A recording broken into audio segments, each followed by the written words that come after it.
اختتام قرآن ہوتا ہے وہاں یہ وقت ہوتا ہے دعاؤں کی قبولیت کا، خاص دعا کرنے کا وقت ہے کہ جب کہیں بھی کوئی بندہ اب خود بھی تلاوت کر لے اور پورا قرآن جب ختم ہو، ختم قرآن کے وقت دعا قبول ہوتی ہے۔ تو آج تو ماشاءاللہ یہاں تراویح میں ختم قرآن ہوا ہے، تو رب کریم ہمارے امام صاحب کا پڑھنا، سامعین کا سننا اپنے دربار میں قبول فرمائے اور قرآن پاک کے ایک ایک حرف کی برکتوں کا ہمیں حصہ نصیب فرمائے۔ میں نے پچھلے سال بھی ایک بات کہی تھی اور پھر سوشل میڈیا پہ وہ کلپ بہت زیادہ الحمدللہ وائرل بھی ہوا، شیئر بھی کیا گیا۔ دوبارہ یہ بات ریپیٹ کرتا ہوں کہ 6 روزہ تراویح، 10 روزہ تراویح، 12 روزہ تراویح یہ پڑھنے میں تو کوئی حرج نہیں ہے، لیکن ایک بات یاد رکھیے کہ تراویح سنت مؤکدہ ہے۔ کچھ لوگ 6 روزہ 10 روزہ تراویح پڑھ کے یہ سمجھتے ہیں کہ اب ہماری ڈیوٹی پوری ہو گئی اور اب ہمیں تراویح نہیں پڑھنی ہے، تو ایسا نہیں ہے۔ تراویح چاند رات، جب تک چاند نظر نہیں آئے گا رمضان کا تب تک ہم نے پڑھنی ہے۔ جس رات چاند نظر آ گیا پھر ہمیں نہیں پڑھنی۔ اور سبحان اللہ تراویح سے جی نہیں چرانا چاہیے۔ حدیثوں میں مضمون ملتا ہے کہ رمضان میں کوئی ایک سجدہ کرے اسے رب کریم 1500 نیکیاں عطا فرماتا ہے اور جنت میں سرخ یاقوت کا گھر عطا فرمائے گا۔ تو ہمیں تو تراویح کے بعد بھی سجدے کرنے چاہیے، موقع ملے تو تہجد پڑھیں، اشراق چاش پڑھیں، اوابین پڑھیں۔ بزرگان دین تو رمضان کی راتیں نوافل میں گزارتے تھے۔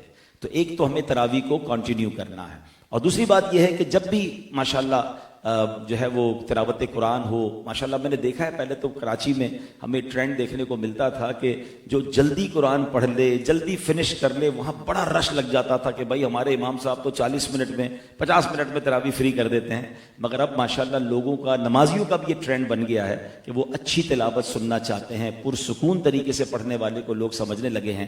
تو ماشاءاللہ اسی ٹرینڈ کو باقی رہنا چاہیے، ورنہ نارملی جب 5-6 روزہ 7 روزہ تراویح ہوتی ہے تو اس میں اتنی سپیڈ سے قرآن پڑھا جاتا ہے کہ نہ پڑھنے والے کو نہ سننے والے کو سمجھ آئے۔ تو قرآن کے آداب ہیں، اس کا ہمیں یقیناً خیال رکھنا چاہیے۔ اس میں حافظ صاحب کا قصور نہیں ہوتا، وہ نمازیوں کا پریشر ہوتا ہے کہ حضرت ذرا جلدی۔ ایسا نہ کرے، اگر آپ نے 6 روزہ پڑھنی ہے، 10 روزہ پڑھنی تو وقت دیں اور سکون سے قرآن پڑھیں، تاکہ قرآن کے نور سے ہمارے دل منور ہوں اور تلاوت کا حق بھی ادا ہو سکے۔ درود پاک پڑھنے کے بے شمار فضائل و برکات ہیں۔ میرے آقا مدینے والے مصطفیٰ صلی اللہ علیہ وسلم پر درود پڑھنا کتنا کمال کا وظیفہ ہے کہ ایک بار حضرت سہل بن سعد رضی اللہ عنہ سے روایت ہے کہ نبی پاک علیہ السلام اپنے کاشانہ اقدس سے باہر تشریف لائے۔ اس موقع پر حضرت ابو طلحہ انصاری رضی اللہ تعالیٰ عنہ نے آگے بڑھ کر عرض کیا، یا رسول اللہ، میرے ماں باپ آپ پر قربان، آج آپ کے چہرے پر خوشی کے آثار معلوم ہو رہے ہیں۔ یہاں 2 باتیں عرض کروں، عشق والی باتیں ہیں۔ لک ایٹ دا وے صحابہ کرام نبی پاک سے بات کیسے کرتے تھے، کس انداز سے سٹارٹ کرتے تھے بات کو۔ فدا کا امی و ابی یا رسول اللہ، یا رسول اللہ ہمارے ماں باپ آپ پر قربان ہیں۔ یہ دیکھیں ادب کیسا تھا۔ اب میں یہاں ایک مشورہ دوں گا آپ کو، آپ میں سے بہت سارے لوگ رمضان میں انشاءاللہ مدینے جائیں گے، مکے جائیں گے، اللہ آپ کو اور ہم سب کو بار بار حاضری عطا فرمائے۔ کبھی روضہ رسول پہ جا کر یہ انداز اختیار کیجیے گا، نبی پاک سے عرض کرے نا سلام، اس سے پہلے یہ کہیے کہ حضور میرے ماں باپ آپ پر قربان، فدا کا ابی و امی یا رسول اللہ۔ یہ صحابہ کا طریقہ تھا۔ اور پھر صحابہ کرام کا ایک اور انداز دیکھیں کہ نبی پاک کے ذات اقدس میں جب بھی کوئی ایکسٹرا آرڈنری چیز دیکھتے تھے وہ اسے اگنور نہیں کرتے تھے، وہ کوسچن کرتے تھے تاکہ معلومات میں اضافہ ہو، کوئی نئی بات سیکھنے کو مل جائے، کوئی نئی نالج ملے، چہرے پر خوشی ہے تو کہہ رہے حضور میرے ماں باپ آپ پر قربان، آج آپ کے چہرے اقدس پر خوشی کے آثار ہیں۔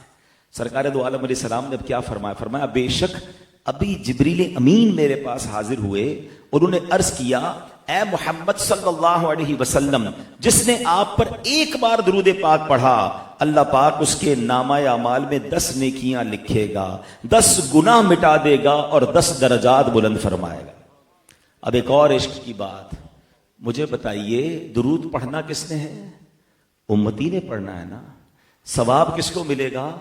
امتی کو ملے گا۔ گناہ کس کے معاف ہوں گے؟ امتی کے معاف ہوں گے۔ درجات کس کے بلند ہوں گے؟ امتی کے ہوں گے۔ اور خوشی کسے ہو رہی ہے؟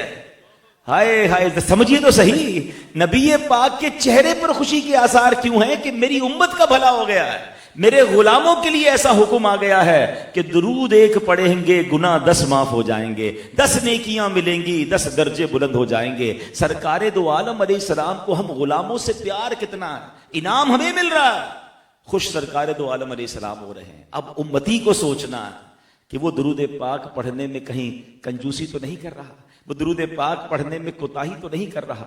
آپ یقین کریں یہ جو گناہ معاف کرنا ہے نا, یہ اتنی کمال کے درود پاک کی فضیلت ہے کہ قیامت کے دن ہم سب کو پتا ہے کہ نامہ اعمال تولے جائیں گے, اعمال تولے جائیں گے. اور قرآن کا واضح اعلان ہے فَمَن يَعْمَلْ مِثْقَالَ ذَرَّةٍ خَيْرًا يَرَهُ, جو جس نے چھوٹا سا ذرہ بھی نیکی کی ہوگی وہ دیکھے گا.